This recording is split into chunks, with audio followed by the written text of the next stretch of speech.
Berikut etika batuk, bersin, meludah, dan membuang hingus. Puskesmas Senakin, siapa yang masih suka batuk bersin sembarangan? Tidak boleh ya. Jika batuk, silahkan menutup mulut dan hidung dengan tisu. Jika tidak ada tisu, maka gunakan sisi dalam lengan atas. Lalu membuangnya ke tong sampah. Dan jangan lupa mencuci tangan menggunakan sabun. Harap untuk tidak meludah sembarangan.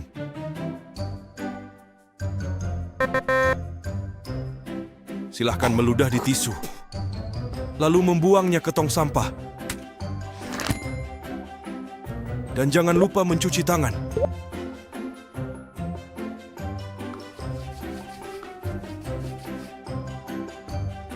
Ayo, siapa yang masuk suka buang hingus sembarangan? Tidak boleh ya. Buanglah hingus di tisu. Lalu membuangnya ke tong sampah. Dan jangan lupa mencuci tangan.